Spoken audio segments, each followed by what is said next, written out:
As long as we've been able, humans have used language, words, to talk about their location. Uluru, from the Wati languages of Central Australia. Mitsi Adazi, from the Hidatsa language of North America, which translated into English as Yellowstone River. Chomolungma, or Mother of the Universe, the first name for what we call Mount Everest. Going back thousands of years, places have been assigned names that were often based on geographical features or cultural resonance that distinguished them from other locations. As we became more mobile, travelling from one part of the world to another, a need to be more specific in our labelling of locations developed. We had to find our way back to a particular place or tell someone with little local knowledge how to get there. As our infrastructures became more sophisticated, language was used to differentiate not only between the settlements, but the roads and houses within them. Knowing where you are on land is one thing, but once we started sailing across the oceans, a whole new problem needed to be solved. It was the ancient Greeks who first proposed a grid, where numbers could describe the intersections between longitudinal and latitudinal lines, even in the middle of the ocean. It took until the 17th century to refine the technology required for lat-long coordinates, but once it did, this revolutionized navigation and map-making forever. Poor street addressing was the next major hurdle. In 19th century Britain, gripped by the Industrial Revolution, time was money, but email's still 150 years away, and delays in contacting people was a huge problem. Language-based address systems had developed over many years, and in a very localized way. People weren't too concerned if the name of a new road or city duplicated one that was already in another part of the world. In fact, as an example, there are over 1,000 church roads in the UK, and 14 in London alone. So in 1836, the first postcodes were made of letter and number combinations, which were created to complement the language of addressing. Words, as they used to be used, human-friendly but potentially limited in their scope, while numbers or technology push the boundaries but potentially not human-friendly enough. So what I'm here to talk to you about today is that words, when combined with technology, can provide as much accuracy as numbers, and in moments of stress or uncertainty, can be even more reliable. Fast forward a few more years and technological advances to 2013. In fact, this time we're going to Italy. We're following a British wedding band as they head to a gig.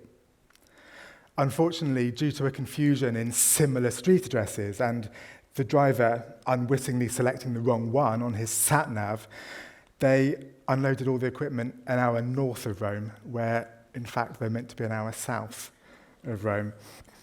And on a slightly worse day, when a keyboard player called his agent and said, "Chris, don't panic, but I think we might have just sound-checked at the wrong wedding." After experiencing several frustrating situations like this, Chris, in the London office, realised that perhaps addressing as it was just wasn't good enough. In the pursuit of precision, he tried sharing GPS coordinates, but soon realised that relying on humans to type these into a device or to share them over a telephone call can pretty easily go wrong. Accidentally type just two numbers the wrong way round, and you're heading to the wrong location without any way of knowing that you are. So Chris met up with a mathematician school friend to find a way to describe location that would be as precise as coordinates, but easier for humans to use. Could we in fact go right back to basics? What could be more natural to humans than words? We've been using them to talk about location since our very earliest days, and many studies show that humans are better at remembering words than at numbers. Words, by the very fact that they contain meaning, provide us with a hook to grab onto, some tangible key. So if we divided the entire surface of the globe up into 3 by 3 meter squares and assigned each one its own unique identifier using 3 words, no numbers here, could that work?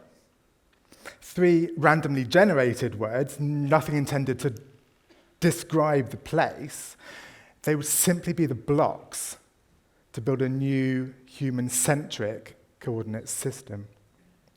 For example, the Rose Theatre in Kingston is located at 24 to 26 High Street, Kingston-upon-Thames, London, KT1 1HL. Or if you want the long coordinates for that, I haven't even tried to remember them. But, and I can remember this one, the what 3 words address, flood, camps, cloud, leads you right to the front door. If you need the artist entrance or the loading bay, you can find another 3 words to take you to that exact place. I'm currently standing at Drift for Fortunate Leader, and I quite like those words, so I'm going to leave them up there for a minute. This isn't only useful for street addressing or to tell somebody how to get to the right house, as every single 3 meter square on the globe has its own unique address. You can tell your friends what part of a large beach to meet you on, or find your way back to your tent at a crowded music festival. More seriously, being able to apply what 3 words to street addressing can be a game changer in parts of the world where this is less developed. A favela in Rio de Janeiro won't have house numbers or street names, but a what 3 words address can get a delivery man right to the front door. Imagine being involved in a car accident on an unfamiliar country road. How are you going to tell the 999 call handler where to send the ambulance to? Here in the UK, most of our emergency service providers now accept what 3 words addresses, and we've heard of loads of stories where they're actually being used right now to save lives. Words are all around us. They're with us every day. They're even saving lives. We use them all the time. But I have a slightly paradoxical relationship with words, and I wanted to just touch on that now. As a child with a bad stammer, communication was often stressful. My stammer particularly used to trip me up because it's not always the same sounds that I have a problem with on any particular time, so it's quite hard to predict. I often, however, had a particular problem with the J sound, which, when your name is Jamie, can be quite stressful. Many stammerers have this constant internal dialogue playing in their minds, jumping forward in conversations to identify potential problem words and try to find a way out of having to use them. To give you an example, if the letter F is proving troublesome to you today, you might preemptively swap the word film for movie. That's pretty easy. Hopefully you're not having a problem with the M sound as well, otherwise you're going to have to move the entire conversation around to try to fit to what you need to say. I actually once likened this to canoeing down a mountain stream full of boulders. You can see a short way in front of you, and to some extent you can plot your path to avoid the obstacles. But this can be stressful when you're also concentrating on keeping paddling without capsizing, getting to where you need to be. And also sometimes those boulders are simply too big, too unavoidable, or you've gone so far out of your way to steer clear of them that you can hardly remember what you were trying to say in the first place. Maintaining a conversation as a stammerer can sometimes feel just like that. Even though I have it a bit more controlled nowadays, I've been doing this many times over the last 10 minutes alone, which, when trying to stick to a script that you've spent months of your life lovingly crafting, that can also get slightly annoying. Anyway, for me, this constant internal negotiation reinforced two really strong beliefs. Firstly, that words are a never-ending supply of building blocks, ready to be constructed in whatever way you need to construct them at the time. But also, words are beautiful. They're a privilege. They're something you should never take for granted. The fact that I found them hard at times actually only reinforced my conviction of how precious they really are. And as a child, all this thinking about words all the time led to an obsession with other languages. Did they work in the same way as English? What slots in where and how? How are words created? I spent a lot of time learning new languages, one by one. Maybe I was looking for the language in which I didn't have a stammer anymore, but unfortunately there isn't one.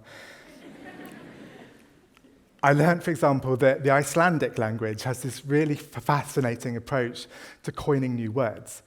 Lots of languages, when you need to talk about something new, some new technology or something like that, borrow the word from some other language to talk about it. Icelanders, however, have this great way of coining new words that are based on old or potentially forgotten vocabulary from their past.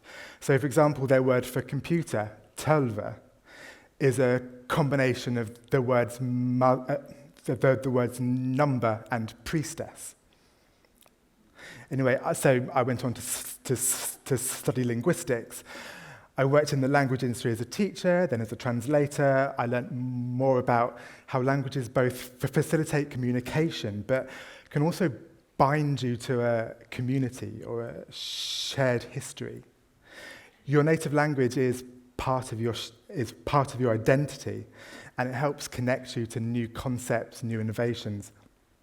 So when I first came across What Few Words, I, like a lot of people I think, had a very strong reaction to it, but maybe slightly different to other people's. Mine went, number one, wow, what an incredible, intuitive idea. It's so simple. I started thinking about all the ways in which it could be useful in my life or in the lives of others. I wonder what the 3 words for my front door at home are, obviously. And then number 2, actually mind-blowing that here's a company that is using words in the way that I've privately always thought of them myself, as building blocks. Beautiful artisan blocks, but still. And then lastly, for such a transformational concept with the ability to change lives around the world, it's absolutely essential that people have access to it in a language that they are comfortable using, i.e. not necessarily English. So to cut a long story short, I joined the company and we built a framework to achieve exactly that. 7 years later, What Few Words has launched its 50th language version. Each and every one is built from scratch. It isn't translated because you can't neatly translate one word in a language into one word in every other language. But this also helps us to tailor each one to the people who are really going to be using it. We work with a large team of native speakers of each language who we ask to look at their language as building blocks like we do, but also end up constructing something that feels completely natural. They help to identify the most appropriate words in their language. Not every language is constructed the same, so we talk about grammar and simplicity of words, which words we can use to ensure that the new language version will be user-friendly and not confusing. We do as much as we can to remove negative or culturally insensitive words from the product, which this can vary from language to language.